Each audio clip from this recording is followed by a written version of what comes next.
Hello everyone, today we will study chapter 1 of your NCERT book Honeysuckle. So let's get started. Who did Patrick's homework? Patrick का homework किसने करा? Patrick ने करा या किसी और ने करा? To know the answer of this question, we will have to read the story. So let's get started. Patrick never did homework. Too boring, he said. He played hockey, basketball, and Nintendo instead. His teachers told him, Patrick, do your homework or you won't learn a thing. And it's true. Sometimes he did feel like an ignoramus. But what could he do? He hated homework. तो यहाँ हमें ये पता चलता है कि Patrick जो इस स्टोरी का मेन कैरेक्टर है उसे होमवर्क करना बिल्कुल पसंद नहीं था। एंड क्यों पसंद नहीं था? Too boring he said. उसे होमवर्क करना बहुत बोरिंग लगता था। Instead of doing homework Patrick को क्या करना पसंद था? He played hockey and basketball and Nintendo instead. So उसे हॉकी खेलना पसंद था, बास्केटबॉल खेलना पसंद था एंड निंटेंडो खेलना पसंद था। निंटेंडो एक टाइप ऑफ वीडियो गेम है जो शायद आपने खेला भी होगा। तो यहाँ हमें पता चलता है कि उसे बस खेलना ही पसंद था, उसे पढ़ाई करना, होमवर्क करना बिल्कुल पसंद नहीं था, जिसकी वजह से उसकी टीचर्स उसे बहुत बार डांटती भी थी। पैट्रिक, डू योर होमवर्क और you won't learn a thing. उसकी टीचर्स उससे बोलती थी कि पैट्रिक, अगर तुम अपना होमवर्क नहीं करोगे तो तुम कुछ नहीं सीख पाओगे। You won't learn a thing. And it's true, sometimes he did feel like an ignoramus. Ignoramus मतलब a person who lacks education और एन इग्नोरेंट पर्सन। तो जो पर्सन जिसे बेसिक नॉलेज भी नहीं है तो उसके लिए हम इग्नोरेमस का यूज़ करते हैं, जो थोड़ा मूर्ख टाइप होते हैं उसके लिए। But what could he do? So यहाँ पे पैट्रिक खुद को बोल रहा है कि वो क्या कर सकता है। उसे होमवर्क करना बिल्कुल नहीं पसंद। He hated homework. Then one day he found his cat playing with a little doll. He grabbed it away. लेकिन एक दिन पैट्रिक ने देखा कि उसकी जो कैट है, उसकी जो बिल्ली है, वो एक डॉल के साथ खेल रही थी। तो उसने एकदम से उस डॉल को पकड़ लिया। ही ग्रैब्ड इट अवे मतलब अपने हाथ में पकड़ के ले लिया। To his surprise it wasn't a doll at all. तो वो सरप्राइज हो गया ये देख के कि वो तो डॉल नहीं थी। क्या थी? But a man of the tiniest size. तो जो उसे लगा कि डॉल थी वो तो एक आदमी था, बहुत छोटे से साइज का।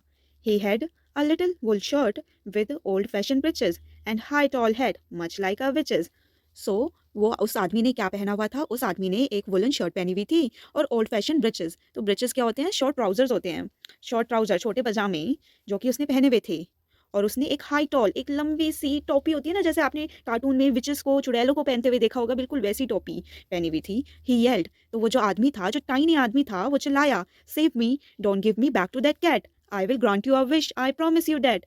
तो वो टाइनी आदमी क्या चिल्लाया कि मुझे बचाओ और मुझे उस कैट को वापस मत दो। मैं तुम्हारी एक इच्छा पूरी करूंगा, मैं ये प्रॉमिस करता हूँ।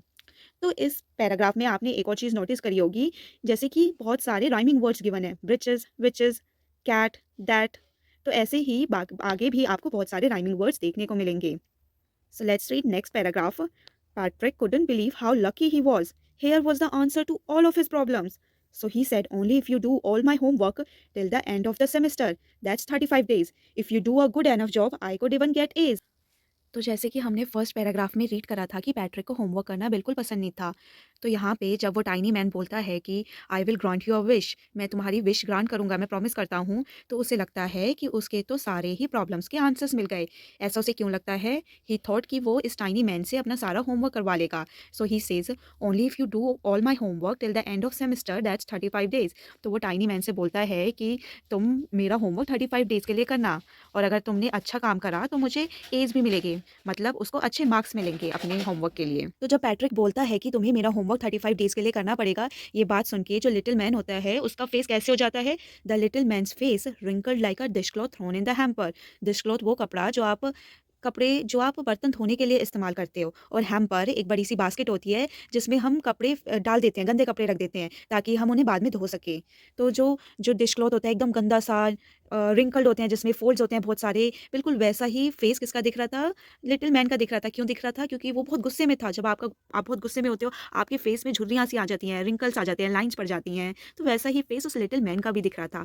ही kicked his legs and doubled his fist. मतलब वो इतना गुस्से में था, उसने गुस्से में एक लात मारी। एंड डबल हिज फिस्ट का मतलब उसने अपने हाथों को मुट्ठी में बना लिया, मुट्ठी बना लेना, तो उसे बोलते हैं हम फिस्ट। दोनों हाथों से उसने मुट्ठी बना ली गुस्से में। And he grimaced and scowled and pursed his lips. Grimaced and scowled का मतलब जब आप बहुत गुस्से में होते हो एंड पर्स्ड हिज लिप्स, आप बहुत गुस्से में हो, आपका फेस कैसा दिखता है, एकदम डिस्गस्टिंग वाला एक्सप्रेशन, डिसअप्रूवल वाले दिखते हैं, गुस्से वाले दिख रहे हैं। एक क्या करना, आप ना अपना शीशे के सामने जाना और एकदम गुस्सा करने की कोशिश करना कि आप जब गुस्से में होते हो तो आपका फेस कैसा दिखता है। सोचो कि आपकी टेस्टी आइसक्रीम किसी ने खा ली है और आपको बहुत गुस्सा आ रहा है, तब आपके फेस में एक्सप्रेशंस कैसे होंगे? तो वैसे ही एक्सप्रेशन उस लिटिल मैन के थे। उसने लिप्स टाइटली क्लोज कर रखे थे और फिर वो बात थोड़ी देर बाद बोलता है, oh am I cursed but I will do it. तो लिटिल मैन क्या बोलता है गुस्से में कि शायद मैं कर्ज हूँ, मुझको कोई श्राप मिला हुआ है, but I will do it. But and पे वो मान जाता है कि चलो कोई नहीं, मैं कर लूँगा। And true to his words the little elf began to do Patrick's homework. तो जैसे एल्फ ने प्रॉमिस करा था कि वो जो पैट्रिक विश बोलेगा वो उसे ग्रांट करेगा, तो अपनी बातों को मानते हुए एल्फ पैट्रिक का होमवर्क करना शुरू कर देता है। Except there was one glitch. Glitch मतलब कोई मशीन में कोई भी फॉल्ट होती है ना, तो उसे बोलते हैं ग्लिच। तो यहाँ पे किस लिए यूज़ करा जा रहा है? ये दिखाने के लिए कि एल्फ मान तो गया, वो करना शुरू तो कर दिया उसने काम, पर एक प्रॉब्लम थी। और वो प्रॉब्लम क्या थी? The elf didn't always know what to do and he needed help. तो जो एल्फ था उसे हमेशा नहीं पता होता था कि क्या करना है, तो उसे हेल्प की ज़रूरत होती थी। अब एल्फ तो टाइनी मैन है, वो एक एल्फ है, उसे क्या पता कि हम ह्यूमंस क्या करते हैं, क्या पढ़ते हैं स्कूल में, तो ऑब्वियसली उसे हेल्प की ज़रूरत होगी, राइट? तो वो क्या बोलता है? Help me he would say, and Patrick would have to help in whatever way. तो जब वो चिल्ला के बोलता है पैट्रिक से कि मदद करो, मेरी मदद करो, तो पैट्रिक को एंड में मदद करनी ही पड़ती थी। I don't know this word the elf squeaked. Squeak मतलब जोर से पैनी सी आवाज से चिल्ला के बोलना। क्या बोलता था एल्फ कि मुझे इस वर्ड का मीनिंग ही नहीं पता। जब वो पैट्रिक का होमवर्क कर रहा होता तब वो ऐसा बोलता था, और पैट्रिक से बोलता था गेट मी अ डिक्शनरी, कि जाओ एक डिक्शनरी लेके आओ। No what's even better, look up the word and sound it out by each letter. नहीं, डिक्शनरी लाने से अच्छा क्या है कि तुम वर्ड को भी ढूंढो डिक्शनरी में और लेटर बाय लेटर उसे जोर से बोल के मुझे बताओ। तो ऐसा एल्फ पैट्रिक को बोलता है। When it came to maths, Patrick was out of luck. What are timetables? The elf shrieked.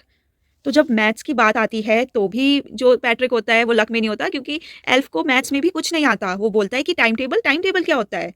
श्रीक्ड मतलब again gave a short high pitch cry, मतलब जोर से चिल्ला के कुछ बोलना, उसे हम श्रीक्ड बोलते हैं। We elves never need that and addition and subtraction and division and fraction. तो एल्फ क्या बोल रहा है यहाँ पे कि ये टाइम टेबल क्या होता है, हम एल्फ्स को तो इसकी ज़रूरत ही नहीं पड़ती, और addition subtraction division and fraction इनकी भी हम एल्फ्स को कभी भी ज़रूरत नहीं पड़ती। Here sit down beside me, you simply must guide me. तो एल्फ पैट्रिक को बोलता है कि आओ मेरे साथ बगल में बैठो और मुझे गाइड करो, मुझे बताओ क्या क्या करना है। Elves know nothing of human history, to them it's a mystery. तो अब एसएसटी का होमवर्क आया तो बोलता है कि हम एल्फ्स को ह्यूमन की हिस्ट्री के बारे में कुछ नहीं पता, ये तो एक तरह से मिस्ट्री है हमारे लिए। मिस्ट्री मतलब क्या होता है? रहस्य है। तो कहता है कि ह्यूमन हिस्ट्री तो हमारे लिए एक रहस्य है। So the little elf already a शाउटर just got louder. मतलब जो लिटिल एल्फ है वो तो पहले ही से ही इतना चिल्लाता है, जब वो देखता है कि उसे कुछ नहीं आता होमवर्क में तो वो और चिल्लाता जाता है, उसकी आवाज़ तेज़ होती जाती है। Go to the library, I need books, more and more books and you can help me read them too. तो यहाँ पे एल्फ पैट्रिक को इंस्ट्रक्शन दे रहा है कि जाओ लाइब्रेरी में जाओ, मुझे और किताबों की ज़रूरत है, और मोर एंड मोर बुक्स, और किताबें लाओ, and you can help me read them too, मतलब कि तुम पढ़ने में मेरी मदद भी करो। As a matter of fact every day in every way the little elf was an egg. तो जो पैट्रिक बोल रहा है वो कह रहा है कि जो लिटिल मैन था, लिटिल एल्फ था, वो रोज़ एक नैग था, मतलब someone who trouble someone all the time. कोई हमेशा कंप्लेन करता रहता है, किसी को परेशान करता रहता है, तो हम उस इंसान को बोलते हैं कि दैट पर्सन इज़ अ नेग। तो यहाँ पे जो पैट्रिक बोल रहा है वो कह रहा है कि जो लिटिल एल्फ है वो बहुत नेग था, मतलब वो पैट्रिक को हमेशा परेशान करता रहता था, कंप्लेन करता रहता था, कुछ ना कुछ काम देता रहता था। Patrick was working harder than ever and was it a drag. Drag मतलब when you are doing something dull and uninteresting. तो क्या था ऐसा डल और अनइंटरेस्टिंग काम जो पैट्रिक कर रहा था?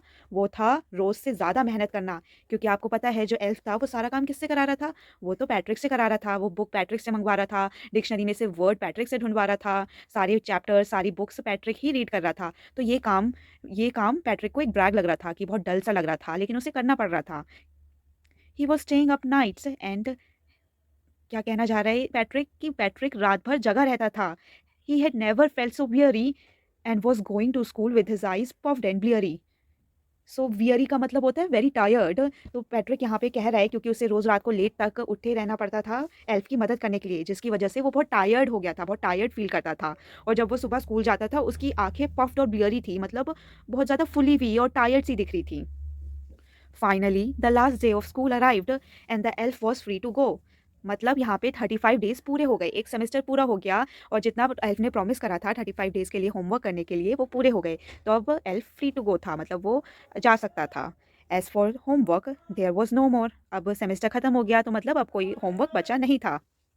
So he quietly and slyly slipped out the back door. Slyly मतलब कोई काम आप सीक्रेटली करते हो ना चुपके-चुपके, उससे हम स्लाइली बोलते हैं। तो जब 35 डेज़ कंप्लीट हो गए, जब कोई और होमवर्क नहीं था, जब एल्फ ने अपना प्रॉमिस पूरा कर लिया, उसके बाद एल्फ चुपचाप छुपके से पीछे के गेट से चला गया। Patrick got his A's. His classmates were amazed. His teachers smiled and were full of praise. At the end, जब 35 डेज़ पूरे हो गए, तो पैट्रिक को कितने मार्क्स मिले? उसे ए मिला, उसे बहुत अच्छे मार्क्स मिले, जिसे देख के उसके जो फ्रेंड्स थे, क्लासमेट्स थे, वो सब सरप्राइज़्ड हो गए। His teacher smiled and were full of praise. मतलब उसे देख के उसकी टीचर ने स्माइल करा और उसकी बहुत तारीफ भी करी। And his parents they wondered what had happen to Patrick. जो पैट्रिक के पेरेंट्स थे उन्होंने सोचा कि आखिर पैट्रिक को क्या हो गया। He was now the model kid. Model kid मतलब जो किड जो अपना सारा काम पूरा करते हैं, जो बड़ों का कहना मानते हैं, जो अपना होमवर्क कंप्लीट करते हैं, अच्छे मार्क्स लाते हैं, उन्हें हम मॉडल किड कहते हैं। Cleaned his room, did his chores, was cheerful, never rude, like he had developed a whole new attitude। तो उसके पेरेंट्स कह रहे हैं पैट्रिक के बारे में कि अब तो वो मॉडल किड बन गया है। क्यों? क्योंकि वो अपना रूम साफ करता है, ही वो अपने सारे चोर्स करता है। चोर्स मतलब जो घर के काम होते हैं ना, जो घर में रोज़ किए जाते हैं काम, उनको हम चोर्स कहते हैं। Was a cheerful, never rude. तो पैट्रिक क्या था, वो बहुत चीयरफुल हो गया था, हँसता रहता था, दूसरों के साथ हँस के बात करता था, कभी भी रूड नहीं था। रूड नहीं होता था अपने से बड़ों से, पेरेंट्स से भी हँस के बात करता था। ऐसा फ़ील हो रहा था कि जैसे उसका तो पूरा का पूरा एटीट्यूड ही चेंज हो गया। You see, in the end, Patrick still thought he made the tiny man do all his homework. But I will share a secret just between you and me. It wasn't the elf. Patrick had done it himself. तो इन दी and Patrick को यही लगता है कि उसने सारा काम elf से कराया। लेकिन हमें पता है क्योंकि हमने स्टोरी पढ़ी है कि जो सारा वर्क था, जो होमवर्क था, वो एल्फ ने नहीं करा बल्कि पैट्रिक ने खुद करा है। ओके, तो आप बताओ, मुझे कमेंट सेक्शन में बताओ स्टूडेंट्स, क्या आपको अपना होमवर्क करना पसंद है? क्या आप भी विश करते हो कि कोई टाइनी मैन आए और आपका सारा होमवर्क कर दे? अगर करते हो तो let me know in the comment section. So that's it for today's lesson. यहाँ आपका लेसन हु डिड पैट्रिक्स होमवर्क ख़त्म होता है। और ये स्टोरी किसने लिखी थी? ये कैरल मूर ने लिखी थी। Okay, that's it for today's lesson. Have a nice day students.